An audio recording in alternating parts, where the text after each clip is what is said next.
Hey you guys, it's Moonlander back with another horror movie review, and today we're going to be looking at a movie from Singapore called Afterimages. So I rented this in the new releases of Amazon horror section, but it's actually from 2014, so I guess it just became available in the US, I don't know.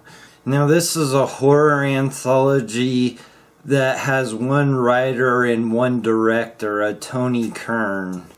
So in this anthology you get 4 shorts and a transitional story between the shorts. So it starts off with a group of film students that stay in one of their rich uncle's house.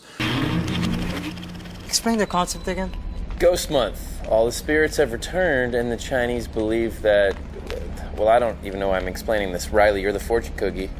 And it's during Ghost Month in Singapore, and they decide to burn paper cameras as offerings to the dead. So this year, I'm burning a camera. Where did you really get this from? In the ashes, exactly where Riley burned the camera last night.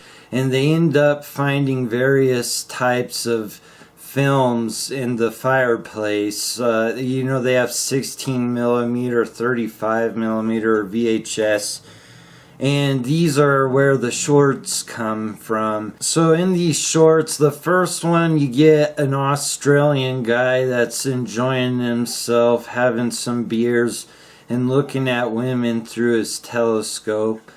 And he sees a woman down at the pool where he's at, and he's seen her before, so he goes down to introduce himself. She doesn't turn out to be exactly what he was hoping for. The second story is about a girl in an apartment building that takes a photograph of somebody that jumped off from a higher floor to commit suicide. And she takes a photograph of the body and ends up getting haunted by her ghost. Now the third story is about a group of people stuck on an elevator, and there's one beautiful woman on the elevator that thinks that they're going to die. And she has performed some susuk ritual in which it grants her beauty, but she has golden needles in her face. And if they don't get removed before she dies, then she's going to spend eternity in hell. And then the fourth one is about a guy that is missing his girlfriend, and as the story goes on, he realizes what really happened to her because he's being haunted by her. So the stories are mostly ghost related except for the elevator one. So the things I liked about this movie is it is in English, although it's a movie from Singapore. So you don't have to read subtitles when you're watching this. And I mean, you know, that's nice. And there are definitely some creepy things in this movie. All going to die.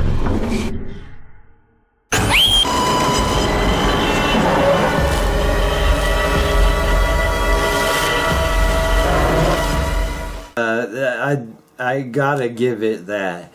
Okay, so the stuff I didn't like about this movie is while there are some creepy things in this movie, the runtime on the creepy stuff is probably like a minute and a half. And now this movie uses a ton of CGI, and it is not like real good quality. So while some of it works and some of it is creepy, a lot of it just takes you out of the experience of a movie that's supposed to be scary. It's hard to invest yourself when you're looking at goofy CGI. And yeah, I really didn't think much of any of the shorts. The elevator one was the only one I thought was kind of cool, but the rest are just run-of-the-mill ghost crap, you know? And I would definitely say that the characters and the transition story are pretty annoying. I really didn't care for the transition story, and the people really just bothered me. So my final thoughts on this movie is I think most horror fans would say this, but me, I would say this for sure. I think CGI should be used as little as possible in horror movies. I just don't think it works all that well. And this movie, like, showcases bad CGI. So, yeah, that really bugged me. And one more thing I'd like to mention about this movie is the characters that are the film students in the transition story wanted to steal these shorts that they find in this fireplace and use them for their school project. And I just found that appalling that film students didn't want to actually make their own movies. They just wanted to use these ones instead of making their own. Like, I just found that hard to swallow. I don't know. And then they go on to talk about pirating movies and using BitTorrent, and I really feel that pirating movies probably hurts the horror genre more than any other genre, because it's almost entirely low budget movies. And I think these people need to make all the money they can so they can continue to make horror movies. I just feel like if you're a horror fan, you just don't even want to go there. That's just me. And I know at one point in the movie, I almost thought this was like a horror movie made by somebody that hates the horror genre, between all the CGI and the pirating movies. But anyway, these characters end up getting, I guess, what they deserve by the end of it. But still, the fact that that even crossed my mind while watching it is just odd. And I'm going to give this a 3 out of 10. And I'm not really sure this one's worth checking out. So anyway, I'll see you guys on the next one.